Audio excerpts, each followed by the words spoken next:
मैं उसके 2-3 बड़े इलस्ट्रेशन आपको बताता हूं। एक परिवार फर्रुखाबाद जनपद, मैं फर्रुखाबाद जनपद से ही मेरा जन्म स्थान है। फर्रुखाबाद जनपद में जिसको पांचाल कहा जाता था, जहां से पांचाली आती थी, जहां से द्रोणाचार्य आते थे, जहां से कृपाचार्य आते थे, जहां से दृश्यदुम्न आता था, ये वो बड़ा स्थान था। वहां पर जाकिर हुसैन का मतलब आज के सलमान खुर्शीद के पूर्वज जाकिर हुसैन सात भाई हुआ करते थे। पाकिस्तान बनाने की डिमांड उनका पूरा परिवार कर रहा था और उनमें से 5 लोग पाकिस्तान गए, 2 लोग हिंदुस्तान में रहे। पाकिस्तान बनाने वाली स्ट्रैटेजी बनाने वाली यूनिवर्सिटी अलीगढ़ मुस्लिम यूनिवर्सिटी का अब एक वाइस चांसलर बना और एक वाइस चांसलर बना जामिया मिलिया यूनिवर्सिटी का। पाकिस्तान में जो 5 लोग गए उनमें से एक का कश्मीर अफेयर्स का मिनिस्टर बना, एक बाद में भतीजा सीडीएस बना। सीडीएस जब बना उसने 1965 के युद्ध में भाग लिया और जो जम्मू कश्मीर अफेयर्स का मिनिस्टर बना उसने पाकिस्तान की तरफ से हिंदुस्तान का 1 लाख स्क्वायर मीटर कवर कर लिया। और इधर जाकिर हुसैन का परिवार अभी वाइस चांसलर था, बाद में वाइस प्रेसिडेंट और फिर प्रेसिडेंट ऑफ इंडिया बना और उनके वंशज आज भी भारत की पॉलिटिक्स में हैं।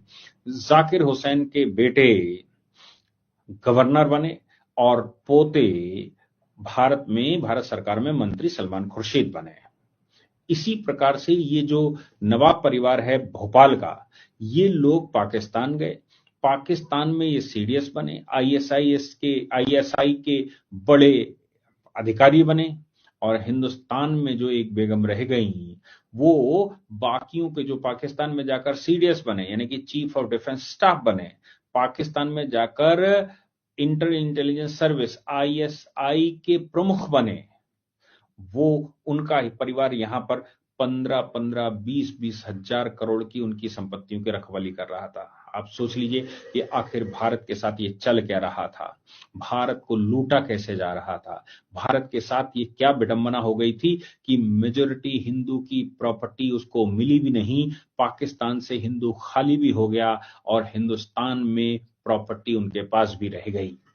इसके अलावा 1950-51 में नेहरू लियाकत समझौता हो गया। उस नेहरू लियाकत समझौते में यह तय किया गया कि जो पाकिस्तान में हिंदू रहता है उसकी जिम्मेदारी पाकिस्तान वालों की है और हिंदुस्तान में जो रहता है उसकी जिम्मेदारी हिंदुस्तान के प्राइम मिनिस्टर की है, यानी कि हिंदुस्तान में मुसलमानों को अपने सर पर बिठाया जाएगा। ये बात नेहरू लियाकत समझौते में तय हो गई।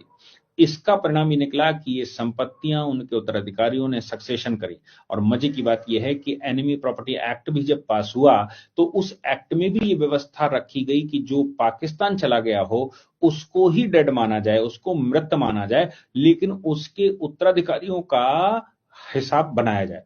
2016 में, मैं फिर से कहता हूं, 2016 में केंद्र सरकार ने इसमें संशोधन कर दिया, यानी कि नरेंद्र मोदी जी की सरकार आने के बाद उसमें संशोधन हुआ और अब नई सरकार ने यह कहा कि जो पाकिस्तान चला गया उसकी पूरी सीरीज शून्य घोषित कर दी जाए। पाकिस्तान चला गया उसका कोई भी वंशज यहां रुका है वो उत्तराधिकारी नहीं हो सकता। जो पाकिस्तान चला गया वो केवल नहीं मर गया, उसके उत्तराधिकारी भी सब मृत मान लिए जाएंगे। मैं फिर से कहता हूं कि पहले ये व्यवस्था थी कि जो पाकिस्तान चला गया उसको मृत घोषित कर दिया जाए, लेकिन सक्सेशन एक्ट के अनुसार उसका सक्सेशन यहां हिंदुस्तान में रुके लोगों को कर दिया जाए। तो फिर परिणाम ये निकला कि जो लोग पाकिस्तान चले गए उनका भाई, भतीजा, बुआ, चाची, फूफी कोई भी यहां पर रह गया, उसने यहां उत्तराधिकार कर लिया। यानी कि हिंदुस्तान की property 10.5 lakh, 11.5 lakh square kilometre Pakistan के कब्जे में भी चली गई और हिंदुस्तान के अंदर भी जो लोग रुके उन्होंने सक्सेशन कर लिया। नतीजा वही का वही निकला कि हमारे हिंदुस्तान के वो लोग जो पाकिस्तान के क्षेत्र में रहते थे वो सब बेरोजगार और बेघर हो गए। उनकी क्या हश्र हुआ ये तो परमात्मा जानता है, लेकिन यहां पर रहे लोगों ने उनकी संपत्ति भी सक्सीड कर ली। इसी कैटेगरी में नवाब पटौती की प्रॉपर्टी है। मजे की बात यह है कि जो जो जो जो नवाब बैठा था, नवाब का समझौता हो गया, नवाब ने एक पत्र माउंटबेटन को लिखा, पत्र में नवाब ने यह तय किया कि अगर बाकी रियासतें अधिमेलन कर दें तो ही मेरी प्रॉपर्टी अधिमेलन की जाए, नहीं तो ये पत्र के अनुसार मेरी प्रॉपर्टी वापस कर दिया। क्योंकि नवाब चाहता था कि वो पाकिस्तान में अधिमेलन करे क्योंकि नवाब चाहता था वो पाकिस्तान के साथ रहे, और जिन्ना भी ये चाहता था कि हिंदुस्तान के अंदर हिंदू मेजोरिटी की 100 रियासतें ऐसी हैं जिसमें मुसलमान शासन कर रहा है। उसको लगा था कि मुसलमान अधिमलन तो पाकिस्तान के साथ ही करेगा। दुर्भाग्य उसका था कि ऐसा संभव नहीं हो सका, क्योंकि मिनिस्ट्री ऑफ होम अफेयर्स या मिनिस्ट्री ऑफ स्टेट्स उस समय सरदार पटेल के पास आ गई, और सरदार पटेल ने कंडीशन डलवा दी कि जिसकी बाउंड्री जहां लगती हो वो वहीं अधिमलन कर सकता है। अब भोपाल की बाउंड्री चूंकि पाकिस्तान में लगती नहीं थी, इसलिए भोपाल पाकिस्तान के साथ नहीं जा सकता। लेकिन भोपाल के नवाब ने अपनी बेटी को अपना उत्तराधिकारी घोषित किया। उनकी बेटी पाकिस्तान चली गई, अपने बेटे को लेकर पाकिस्तान चली गई। बेटे को लेकर जब वो पाकिस्तान चली गई तो फिर वो प्रॉपर्टी 2016 के कानून के अनुसार तो शून्य हो गई, लेकिन उस समय के कानून के अनुसार उसका उत्तराधिकारी उसकी बहन हो गई, और बहन की शादी हुई हरियाणा के पटौती परिवार में। पटौती परिवार का बेटा और बेटे का बेटा, इस वजह से चूंकि उसकी परनानी मौसी जो पाकिस्तान चली गई थी उसके ये उत्तराधिकारी हैं, उसके ये वंशज हैं, इसलिए भोपाल की संपत्ति इनको मिलनी चाहिए, इसलिए भोपाल की संपत्ति के उत्तराधिकारी बने। अब आप सोच लीजिए कि 2016 में मोदी जी की सरकार ने यह संशोधन किया कि भाई जो पाकिस्तान चला गया वो तो एनिमी हो गया, और जो एनिमी हो गया उसकी प्रॉपर्टी भारत सरकार की हो गई, उसकी प्रॉपर्टी उसके बाकी रिश्तेदारों में कैसे जा सकती है, उसके बाकी रिश्तेदार उसका सक्सेशन कैसे कर सकते हैं। इसलिए वो संपत्ति सब की सब भारत सरकार की होगी, वो संपत्ति राज्य सरकार की होगी।